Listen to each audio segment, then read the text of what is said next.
On New Year's Eve, former Royal Air Force pilot and current commercial pilot for Trailblazer Airlines, Brodie Torrance is on Flight 119 from Singapore to Honolulu with a refueling stop in Tokyo. He plans to spend the holiday with his daughter in Hawaii. However, a problem awaits him at the start. The weather service informs him that there is a dangerous storm along the route. Torrance decides that it would be better to fly around the storm, given that there are only 14 passengers and minimal luggage on board. The airline representative, however, does not approve the overflight, citing economic considerations. Since such a maneuver would result in fuel overruns and significant costs, instead, they are ordered to follow the storm, which is supposedly expected to move away soon. On top of this, a prisoner, Luis Gaspar, is put on the flight, who is extradited from Indonesia to Canada on murder charges. He is accompanied on board by a Canadian police officer. After takeoff, the airplane is caught in a zone of turbulence. Torrance and the co-pilot, Samuel Deal, decide to fly around the storm but are unable to contact air traffic control. The turbulence becomes so severe that passengers begin to panic. When Torrance goes into the cabin to calm people down, lightning strikes the plane, causing all systems to be de-energized. The plane begins to lose altitude, and Torrance hits a luggage rack, sustaining a head injury. The co-pilot has made rough calculations and reports that they are somewhere around the Philippine Islands, and the engines still only last 10 minutes on backup generators. Despite the malfunctions, the pilots, acting at random, barely make it through the storm zone. During this, 2 people die. A Canadian officer who, due to the shaking, dropped his phone and went to retrieve it, and a flight attendant who wanted to put it back where it belonged. Due to the sudden decrease in altitude, they are struck and killed. The captain prepares to land the plane on the water, but notices a large island and decides to change course.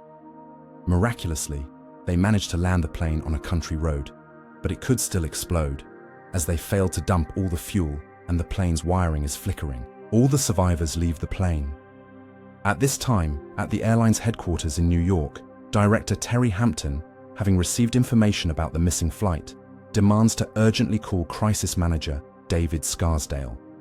The latter, seeing the situation, criticizes the actions of the airline representative, calling him an idiot.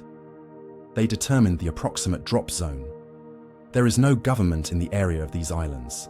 The power there is in the hands of bandits, so Scarsdale contacts a private military company to have them head there to rescue survivors. He also orders press releases to be drawn up for all possible scenarios. They then begin examining the crew's personnel files, including a video of Torrance choking a troublemaker without hesitation. Scarsdale rates this moment as professionalism, but it was the incident that got Brodie Torrance exiled to this route. The survivors set up camp at the crash site. Bonnie, a senior flight attendant, gives Torrance the keys to Gaspar's handcuffs and helps him unload things from the plane, leaving the bodies of the dead behind. Torrance and Daly examine the aircraft and unfortunately conclude that they will not be able to call for help. While examining the officers' belongings, Torrance finds documents that prove Gaspar served in the Foreign Legion, as well as many other interesting facts that make him wonder about the safety of the passengers. Deal informs him that they likely landed on Hollow Island, a territory controlled by bandits where laws don't actually apply. Torrance decides not to share this information with the others, informs only Bonnie, and takes steps to look for a way to communicate with the outside world. Captain Torrance saw a lone building in the middle of the jungle while landing. He decides to take Gaspar with him and head towards this building. As Gaspar has a small conflict with one of the passengers, Gaspar tells Torrance his version of events. He was accused of a murder he was innocent of, and he fled to the Legion to escape punishment. Meanwhile, rebel leader Datu Junmar receives word that an airplane has landed on the island and orders his men to find it. Along the way, Gaspar escapes from Torrance. The captain finds an abandoned building, which turns out to have a landline phone on the 2nd floor. He manages to fix the phone and call the airline, but the operator treats his call as a prank. Torrance also manages to call his daughter, informing her that they have landed on Hollow Island. But during the call, he is attacked by a man. After a fierce struggle, Torrance manages to overpower him by snapping his neck. Then he hears gunshots and hides. Then Gaspar shows up with machine guns. He tells them that he just got into a fight with some bandits, and there are 2 dead bodies on the stairs. They continue to explore the building and find a strange place. There is a video camera in the middle of the room, and near the wall is blood and passports of foreigners. The camera has saved a video of the bandits demanding a ransom for the hostages. Realizing the gravity of the situation, the captain decides that it is necessary to warn the others as soon as possible.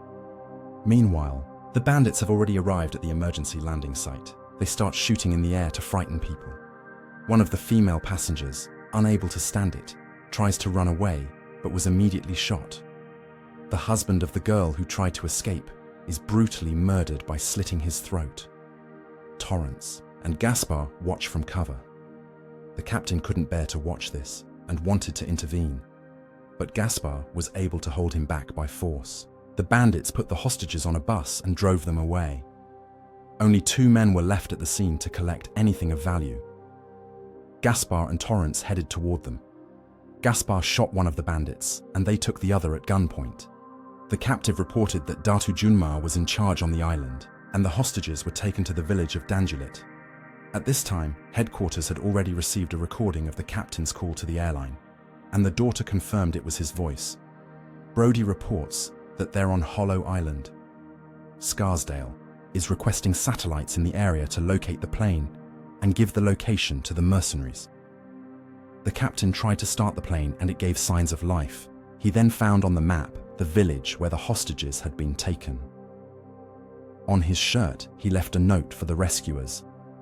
The hostages are being held in the village of Dandulit. I went to rescue them, Captain.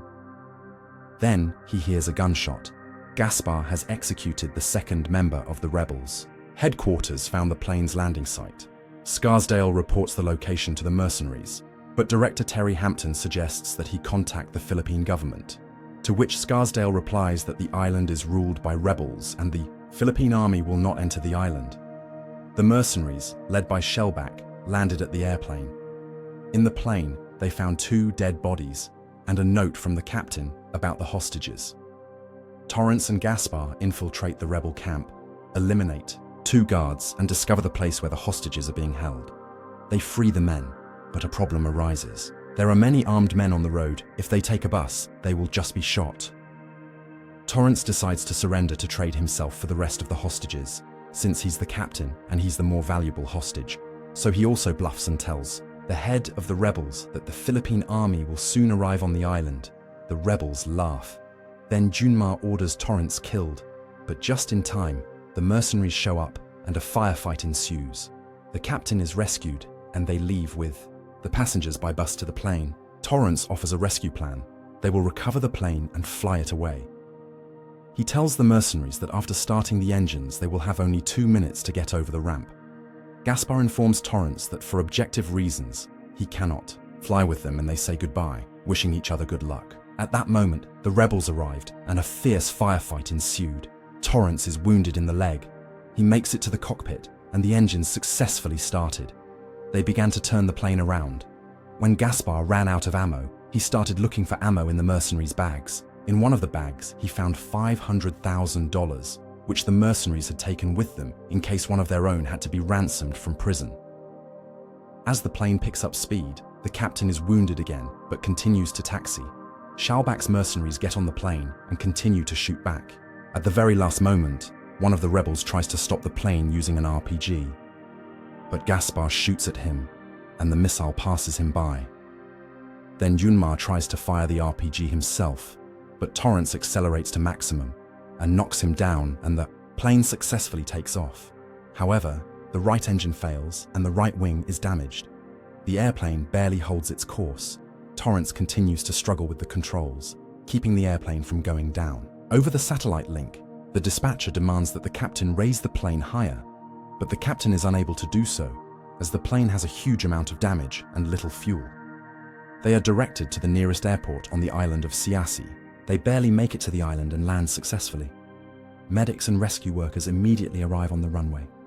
All the passengers clap for the captain because he saved them all. Brody Torrance sits alone on the plane for a while. Then, he gets off and calls his daughter, telling her he's on his way home and will be a little late. Write in the comments, what did you think of the movie? Like and subscribe to the channel.